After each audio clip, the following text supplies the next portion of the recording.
Welcome to ইনফোপিডিয়া। ইনফোপিডিয়াতে সকলকে স্বাগত জানাই। আপকামিং বিভিন্ন এক্সামের কথা মাথায় রেখে আমরা এই ভিডিওতে বিভিন্ন গুরুত্বপূর্ণ প্রশ্ন নিয়ে আলোচনা করব। এখানে যে প্রশ্নগুলো আছে সেগুলো অলরেডি বিভিন্ন এক্সামে এসেছে। আশা করি তোমরা এই ভিডিও থেকে উপকৃত হবে। এর আগে বেশ কয়েকটি ভিডিও আপলোড হয়েছে, আশা করি তোমরা সেগুলো দেখেছো। যদি দেখে না থাকো, ডেসক্রিপশন বক্সে লিঙ্ক থাকবে, তোমরা অবশ্যই দেখে নিও। তো দেরি না করে আজকের প্রশ্নগুলি দেখে নাও। প্রথম প্রশ্ন, ভারতের শ্বেত বিপ্লবের জনক কাকে বলা হয়? ভারতের শ্বেত বিপ্লবের জনক কাকে বলা হয়? তো আশা করি তোমরা জানো যে ভারতের শ্বেত বিপ্লবের জনক বলা হয় ভার্গিস কুরিয়ানকে। ভার্গিস কুরিয়ানকে। এর সঙ্গে সঙ্গে মনে রাখবে এই শ্বেত বিপ্লব হচ্ছে দুধের উৎপাদন বৃদ্ধির সঙ্গে সম্পর্কযুক্ত। অ্যাকচুয়ালি দুধ এবং দুগ্ধজাত যে খাদ্যগুলো হয় সেগুলোর সঙ্গেই সম্পর্কযুক্ত। এবং এই শ্বেত বিপ্লবের সঙ্গে একটা টার্ম যুক্ত, সেটা সম্পর্কে অনেক সময় পরীক্ষা আসে, সেটা হলো অপারেশন ফ্লাড। মনে রাখবে অপারেশন ফ্লাড এই শ্বেত বিপ্লবের সঙ্গে বা দুগ্ধ উৎপাদন বৃদ্ধির সঙ্গে জড়িত। এর সঙ্গে সঙ্গে দেখো অপশান এতে রয়েছে অরুণ কৃষ্ণান। তো মনে রাখবে এই অরুণ কৃষ্ণান হচ্ছে ব্লু রিভলিউশন অর্থাৎ নীল বিপ্লবের সঙ্গে যুক্ত। এই নীল বিপ্লব কিন্তু অ্যাকচুয়ালি মাছের উৎপাদন বৃদ্ধির সঙ্গে সম্পর্কযুক্ত। অপশান বিতে রয়েছে M S Swaminathan. M S Swaminathan আশা করি তোমরা সকলেই জানো যে এম এস স্বামীনাথন সবুজ বিপ্লবের সঙ্গে যুক্ত। তাহলে কি হলো না, শ্বেত বিপ্লবের জনক হচ্ছে ভার্গিস কুরিয়ান, নীল বিপ্লবের জনক হচ্ছে অরুণ কৃষ্ণান, সবুজ বিপ্লবের জনক হচ্ছে এম এস স্বামীনাথন। এখান থেকে বিভিন্ন প্রশ্ন আসে, আশা করি পরীক্ষাতে এলে তোমরা অ্যান্সার করতে পারবে। নেক্সট প্রশ্ন, ইউএনইপি এর সদর দপ্তর কোথায় অবস্থিত? ইউএনইপি এর সদর দপ্তর কোথায় অবস্থিত? আগে তোমাকে জানতে হবে যে ইউএনইপি এর ফুল ফর্ম কি। তো ইউএনইপি এর ফুল ফর্ম হচ্ছে United Nations Environment Programme. United Nations Environment Programme, যেটা তৈরি হয়েছিল 5ই জুন 1972 সালে। তো এই যে ইউনাইটেড নেশনস এনভায়রনমেন্ট প্রোগ্রাম বা ইউএনইপি এর সদর দপ্তর হচ্ছে কেনিয়ার নাইরোবিতে অবস্থিত। কেনিয়ার নাইরোবি। তো অনেকে এটা উত্তর নিউ ইয়র্ক দিয়ে দেবে বা ওয়াশিংটন দিয়ে দেবে, এগুলো পপুলার নাম। কিন্তু এই ইউএনইপি যেটা রয়েছে ইউনাইটেড নেশন এনভায়রনমেন্ট প্রোগ্রাম এর সদর দপ্তর কিন্তু কেনিয়ার নাইরোবিতে অবস্থিত। এটা মাথায় রাখবে, এটা এক্সেপশনাল কেস। কেনিয়ার নাইরোবিতে ইউএনইপির হেডকোয়ার্টার রয়েছে। নেক্সট প্রশ্ন, স্বরাজ পার্টি কে প্রতিষ্ঠা করেন? স্বরাজ পার্টি কে প্রতিষ্ঠা করেন? তো মনে রাখবে স্বরাজ পার্টি প্রতিষ্ঠা করেছিল দেশবন্ধু চিত্তরঞ্জন দাস। দেশবন্ধু চিত্তরঞ্জন দাস স্বরাজ পার্টি প্রতিষ্ঠা করেছিল। 1922 সালে কংগ্রেসের যে গয়া সেশন সেখানে সভাপতিত্ব করেছিল দেশবন্ধু চিত্তরঞ্জন দাস, এবং এরপরেই দেশবন্ধু চিত্তরঞ্জন দাস এবং মতিলাল নেহেরু মিলে স্বরাজ পার্টি গঠন করেছিল। কিন্তু অনেক সময় অপশানে মনে রাখবে মতিলাল নেহেরুও থাকতে পারে। এখানে দেশবন্ধু চিত্তরঞ্জন দাস রয়েছে, তাই এটা অ্যান্সার হবে। এর সঙ্গে মতিলাল নেহেরুও থাকতে পারে। তাহলে কি হলো না, স্বরাজ পার্টির প্রতিষ্ঠাতা দেশবন্ধু চিত্তরঞ্জন দাস এবং মতিলাল নেহেরু। নেক্সট প্রশ্ন, শব্দের গতিবেগ সর্বাধিক কোন মাধ্যমে? শব্দের গতিবেগ সর্বাধিক কোন মাধ্যমে, অর্থাৎ কোন মাধ্যমে শব্দের গতিবেগ সবচেয়ে বেশি হয়? তো মনে রাখবে শব্দের গতিবেগ সবচেয়ে বেশি কঠিন মাধ্যমে। অপশানে কিন্তু অনেক সময় এরকম দেয় কাঠ, লোহা, এরকম অপশান দেবে, তখন মনে রাখবে যেটা কঠিন মাধ্যম সেটাতেই শব্দের গতিবেগ বেশি হবে। নেক্সট প্রশ্ন, সংবাদ কৌমুদী পত্রিকার সঙ্গে কে যুক্ত ছিলেন? সংবাদ কৌমুদী পত্রিকার সঙ্গে কে যুক্ত ছিলেন? তো মনে রাখবে সংবাদ কৌমুদী হচ্ছে একটা উইকলি নিউজ পেপার, যার সঙ্গে যুক্ত ছিল হচ্ছে রাজা রামমোহন রায়। অ্যাকচুয়ালি রাজা রামমোহন রায় হচ্ছে এই সংবাদ কৌমুদী পত্রিকার সম্পাদক। সংবাদ কৌমুদী পত্রিকার সম্পাদক হচ্ছে রাজা রামমোহন রায়। এর সঙ্গে সঙ্গে যে রাখবে রাজা রামমোহন রায় আর একটা পত্রিকা ছিল যার নাম হচ্ছে মিরাত উল আকবর। এটাও পরীক্ষা আসে। এই মিরাত উল আকবর এই পত্রিকারও কিন্তু সম্পাদক রাজা রামমোহন রায়। এবং এই মিরাতুল আকবর হচ্ছে ভারতে প্রকাশিত প্রথম পার্সিয়ান নিউজ পেপার, মানে পার্সি ভাষায় লেখা ভারতে প্রকাশিত প্রথম নিউজ পেপার হচ্ছে মিরাতুল আকবর, এবং যার সম্পাদক ছিল রাজা রামমোহন রায়। তাহলে মনে রাখবে এটা সংবাদ কৌমুদীও রাজা রামমোহন রায় এবং মিরাতুল আকবরও রাজা রামমোহন রায়। মিরাতুল আকবর হচ্ছে পার্সিয়ান ভাষায় লেখা। নেক্সট প্রশ্ন, বিফোর স্কেলের সাহায্যে কি পরিমাপ করা হয়? এটা সাহায্য হবে। বিফোর স্কেলের সাহায্যে কি পরিমাপ করা হয়? বিফোর স্কেল, তো মনে রাখবে বিফোর স্কেলের সাহায্যে বায়ুর গতিবেগ পরিমাপ করা হয়। অ্যান্সার হবে বায়ুর গতিবেগ পরিমাপ করা হয় হচ্ছে বিফোর স্কেলের সাহায্যে। ভূমিকম্পের তীব্রতা পরিমাপ করা হয় রিক্টার স্কেলের সাহায্যে, আশা করি তোমরা জানো। এবং এই যে বায়ুর দিক রয়েছে, বায়ুর দিক পরিমাপ করা হচ্ছে বায়ুর দিক, এই বায়ুর দিক নির্ণয় করা হচ্ছে ভেনের সাহায্যে। ভেন বা বাত পতাকা, যেটাকে আমরা বাংলায় বাত পতাকা বলি, তার সাহায্যে এই বায়ুর দিক পরিমাপ করা হয় বা বায়ুর দিক নির্ণয় করা হয়। এছাড়া অপশান ডিতে রয়েছে বায়ুর আর্দ্রতা। তো তো মনে রাখবে হাইগ্রোমিটারের সাহায্যে বায়ুর আর্দ্রতা পরিমাপ করা হয়। তাহলে বি4 স্কেলের সাহায্যে বায়ুর গতিবেগ, রিক্টার স্কেলের সাহায্যে ভূমিকম্পের তীব্রতা, বায়ুর দিক নির্ণয় করা হয় ভেনের সাহায্যে বা ভেন বা বাত পতাকার সাহায্যে, এবং বায়ুর আর্দ্রতা পরিমাপ করা হয় হাইগ্রোমিটারের সাহায্যে। এগুলো জেনে রাখবে, পরীক্ষাতে বিভিন্ন ইনস্ট্রুমেন্টের ইউজ সম্পর্কে প্রশ্ন আসে। নেক্সট প্রশ্ন, সেলিম আলী পাখিরালয় ভারতের কোন রাজ্যে রয়েছে? এখানে সেলিম আলী পাখিরালয়, মনে রাখবে সেলিম আলী পাখিরালয় আর সেলিম আলী ন্যাশনাল পার্ক দুটো কিন্তু এক নয়। সেলিম আলী পাখিরালয় বললে অ্যান্সার হবে গোয়া, গোয়াতে অবস্থিত সেলিম আলী পাখিরালয়। এবং যদি পড়ে যে সেলিম আলী ন্যাশনাল পার্ক কোথায় অবস্থিত, তখন কিন্তু অ্যান্সার হবে জম্মু কাশ্মীর। সেলিম আলী ন্যাশনাল পার্ক জম্মু কাশ্মীর, আর সেলিম আলী পাখিরালয় বা বার্ড স্যাঞ্চুয়ারি এটা হচ্ছে গোয়াতে অবস্থিত। খুব ইম্পর্টেন্ট, বহু পরীক্ষাতে অলরেডি এগুলো কিন্তু এসেছে, প্রত্যেকটা প্রশ্ন বিভিন্ন পরীক্ষাতে এসেছে, পুলিশের পরীক্ষাতেও এসেছে। নেক্সট প্রশ্ন, ডেথ অফ এ সিটি বইটি কার লেখা? ডেথ অফ এ সিটি বইটি কার লেখা? মনে রাখবে, ডেথ অফ এ সিটি এই বইটি লিখেছে অমৃতা প্রীতম। অমৃতা প্রীতমের লেখা বই হচ্ছে death of a city. Next প্রশ্ন, কোন যন্ত্রের সাহায্যে তরলের ঘনত্ব পরিমাপ করা হয়? কোন যন্ত্রের সাহায্যে তরলের ঘনত্ব পরিমাপ করা হয়? তো মনে রাখবে, তরলের ঘনত্ব পরিমাপ করা হয় হাইড্রোমিটারের সাহায্যে। উত্তর হবে অপশান ডি, হাইড্রোমিটার। হাইড্রোমিটারের সাহায্যে তরলের ঘনত্ব পরিমাপ করা হয়।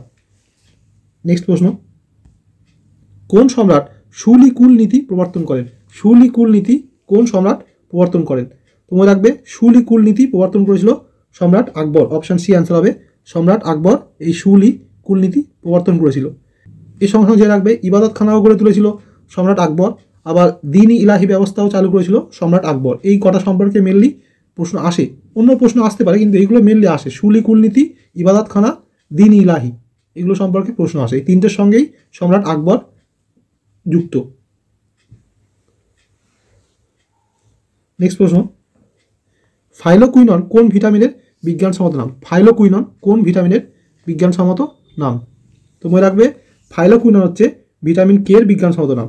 ভিটামিন কে এর বিজ্ঞানসম্মত নাম হচ্ছে ফাইলোকুইনন। এবং এর পাশাপাশি জেনে রাখবে, এই ভিটামিন কে রক্ততঞ্চনে অর্থাৎ রক্ত জমার মাধ্যমেও সাহায্য করে। অ্যাকচুয়ালি ফাইব্রিনোজেন বলে একটা প্রোটিন পাওয়া যায়, ফাইব্রিনোজেন প্রোটিন এবং ভিটামিন কে, এগুলোই মেনলি রক্ততঞ্চনে সাহায্য করে, মানে রক্ত জমার বাদে সাহায্য করে। নেক্সট প্রশ্ন, কোন নদীর তীরে নাসিক অবস্থিত? কোন নদীর তীরে নাসিক অবস্থিত? তো অ্যান্সার হবে গোদাবরী নদী। গোদাবরী নদীর তীরে নাসিক শহরটি অবস্থিত। অপশান ডি অ্যান্সার, গোদাবরী নদী। এর সঙ্গে সঙ্গে রাখবে, এই গোদাবরী নদীকে বলা হয় হচ্ছে দক্ষিণ ভারতের গঙ্গা। দক্ষিণ ভারতের গঙ্গা, দুটো বিষয় আলাদা। একটা হচ্ছে দক্ষিণের গঙ্গা আর দক্ষিণ ভারতের গঙ্গা, দুটো আলাদা কিন্তু। দক্ষিণের গঙ্গা বললে যা অ্যান্সার হবে, দক্ষিণ ভারতের গঙ্গা বললে কিন্তু তাই হবে না। গোদাবরী নদীকে বলা হয় হচ্ছে, গোদাবরী নদীকে বলা হয় হচ্ছে দক্ষিণ ভারতের গঙ্গা, এটা মাথায় রেখে দেবে।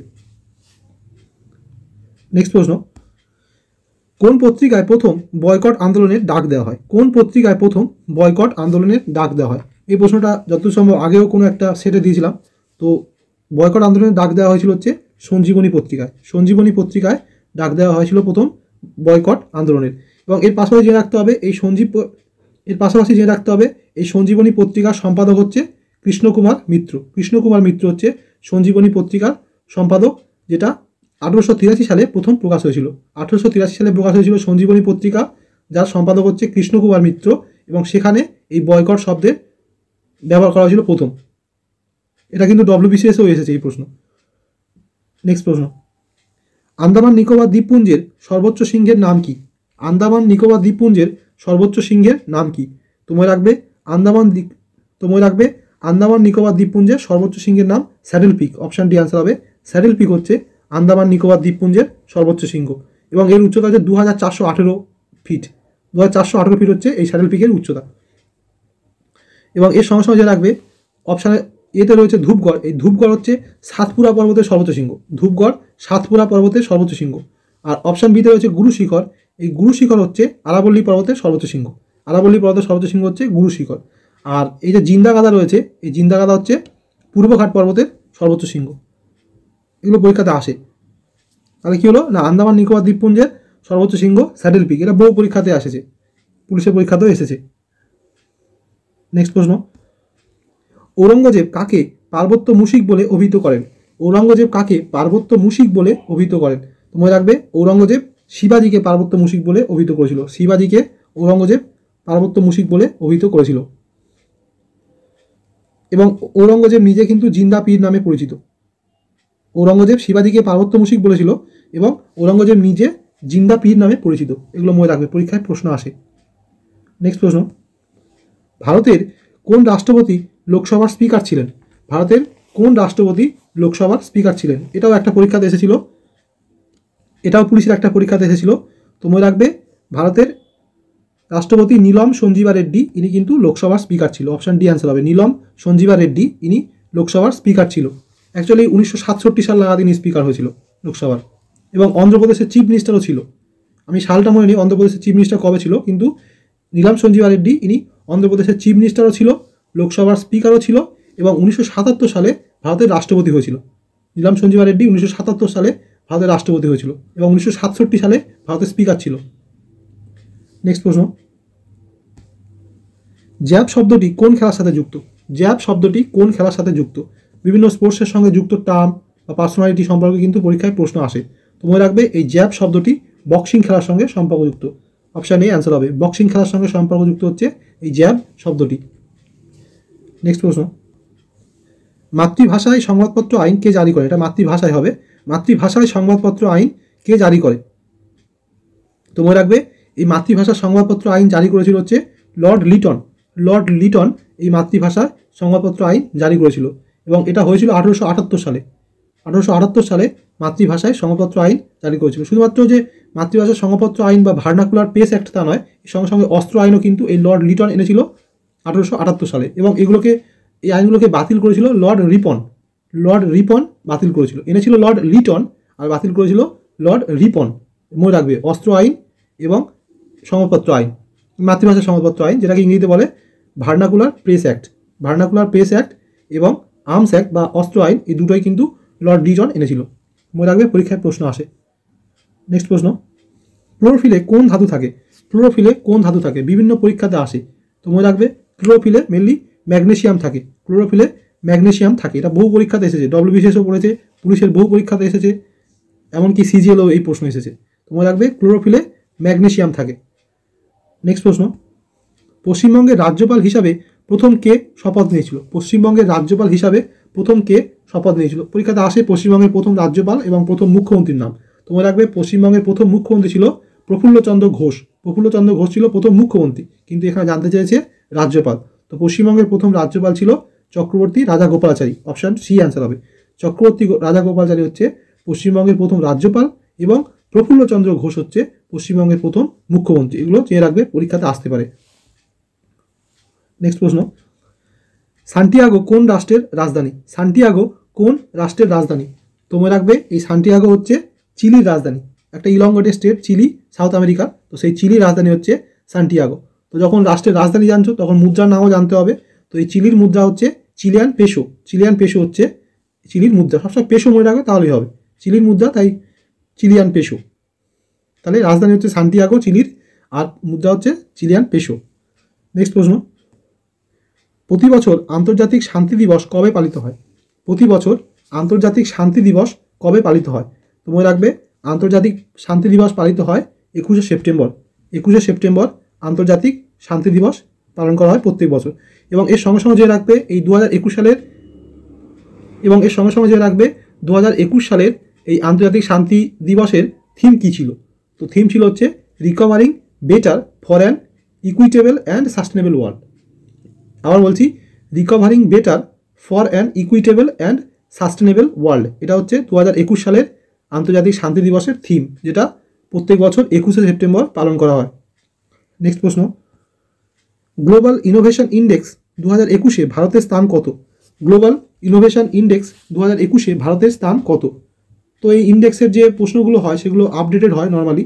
তো রিসেন্টলি যেহেতু 2021 সাল গেল, তো 2021 সম্পর্কেই প্রশ্ন আসবে। তোমরা পরে আপডেট করে নিও 2022-এ কত হবে। তো এই 2021 সালে গ্লোবাল ইনোভেশন ইন্ডেক্সে ভারতের র্যাঙ্ক হয়েছে 46। তাহলে কি হলো না, গ্লোবাল ইনোভেশন ইন্ডেক্সে ভারতের র্যাঙ্ক 46 2021 সালে। এবং মনে রাখবে, সঙ্গে সঙ্গে এই যে গ্লোবাল ইনোভেশন ইন্ডেক্স, এই ইন্ডেক্সটা প্রকাশ করে কিন্তু ওয়ার্ল্ড ইন্টেলেকচুয়াল প্রপার্টি অর্গানাইজেশন বলে একটা অর্গানাইজেশন নাম কি? ওয়ার্ল্ড ইন্টেলেকচুয়াল প্রপার্টি অর্গানাইজেশন, যারা এই গ্লোবাল ইনোভেশন ইন্ডেক্স প্রকাশ করে। এবং এই গ্লোবাল ইনোভেশন ইন্ডেক্সের প্রথম স্থান অধিকার করেছে হচ্ছে সুইজারল্যান্ড, এবং তারপরে সুইডেন। প্রথম স্থান অধিকার করেছে সুইজারল্যান্ড, এবং তারপরে রয়েছে সুইডেন। এবং ভারতের স্থান 46। মনে রাখবে, পরীক্ষাতে প্রশ্ন আসে। নেক্সট প্রশ্ন, কোন দেশ সাংহাই সহযোগিতা সংস্থার নবম সদস্য হয়েছে? কোন দেশ সাংহাই সহযোগিতা সংস্থার নবম সদস্য হয়েছে? তো মনে রাখবে, সাংহাই যে কোঅপারেশন এর নবম সদস্য হচ্ছে ইরান। অপশান ডি অ্যান্সার হবে, ইরান হচ্ছে সাংহাই কোঅপারেশন বা সাংহাই সহযোগিতা সংস্থা এর নবম সদস্য। এর সঙ্গে সঙ্গে রাখবে আগের 8টা সদস্যের নাম। 8টা সদস্য হচ্ছে China, India, Kazakhstan, Kyrgyzstan, Pakistan, Russia, Tajikistan, Uzbekistan. মানে সেন্ট্রাল এশিয়ার বিভিন্ন দেশ, তার সঙ্গে সঙ্গে ইন্ডিয়া, চায়না এবং রাশিয়া, এগুলো মনে রাখবে। আর ইরানটা শেষে যুক্ত হয়েছে। সেন্ট্রাল এশিয়ার দেশ হচ্ছে কাজাকিস্তান, কিরগিজস্তান, উজবেকিস্তান, তাজিকিস্তান, এগুলো সেন্ট্রাল এশিয়ার কান্ট্রি। তার সঙ্গে সঙ্গে রাশিয়া, চায়না, ইন্ডিয়া। চায়না তো থাকবেই, কারণ সাংহাই কোঅপারেশন নামেই আসছে সাংহাই। আর তারপরে নতুন যুক্ত হয়েছে ইরান। এবং এই যে সাংহাই কোঅপারেশন, এটা 2001 সালে তৈরি করা হয়েছিল। 2001 সালে এই সাংহাই কোঅপারেশন বা সাংহাই সহযোগিতা সংস্থা এটা তৈরি করা হয়েছিল, এবং এর নবম সদস্য হচ্ছে ইরান। এটা রিসেন্ট কারেন্ট অ্যাফেয়ার্সের প্রশ্ন। নেক্সট প্রশ্ন, কোন ব্রিটিশ প্রধানমন্ত্রী ভারতে ক্রিপস মিশন প্রেরণ করেন? কোন ব্রিটিশ প্রধানমন্ত্রী ভারতে ক্রিপস মিশন প্রেরণ করে? তো মনে রাখবে, ভারতে ক্রিপস মিশন প্রেরণ করেছিল Winston Churchill. Option A answer হবে, উইনস্টন চার্চিল ভারতে ক্রিপস মিশন প্রেরণ করেছিল। তখন কিন্তু সালটা ছিল 1942 সাল। এই ক্রিপস মিশন এসেছিল 1942 সালে। এবং তখন ভারতের যে গভর্নর ছিল, গভর্নর বললে ভুল হয়ে যাবে, বলতে হবে যে ভাইসরয়। তখন ভারতের ভাইসরয় ছিল হচ্ছে লিনলিথগো। গভর্নর জেনারেল না বলে ভাইসরয় বলতে হবে, কারণ হচ্ছে 1857 সালের মহাবিদ্রোহের পরে 1858 সালে যে ভারত শাসন আইন এসেছিল, সেই আইন অনুসারে গভর্নর জেনারেল অফ ইন্ডিয়া এই পদটার নাম পাল্টে রাখা হয়েছিল ভাইসরয় অফ ইন্ডিয়া। তো যেহেতু 1942 সালে এই ক্রিপস মিশন এসেছিল, তো সেই সময় ভারতের গভর্নর জেনারেল না বলে বলতে হবে ভারতের ভাইসরয় ছিল কে? তো অ্যান্সার হবে লিনলিথগো। লিনলিথগো হচ্ছে 1942 সালে ভারতের ভাইসরয় ছিল যখন ক্রিপস মিশন ভারতে এসেছিল। এবং এই ক্রিপস মিশন পাঠিয়েছিল ব্রিটিশ প্রধানমন্ত্রী উইনস্টন চার্চিল। এগুলো মনে রাখবে, তাহলেই হবে। তো অ্যাকচুয়ালি 1942 সালের 22শে মার্চ ক্রিপস মিশন দিল্লিতে এসেছিল। 1942 সালের 22শে মার্চ দিল্লিতে এসেছিল। তো আজকে এই পর্যন্ত। আশা করি এই ভিডিও থেকে তোমরা উপকৃত হবে। ধন্যবাদ।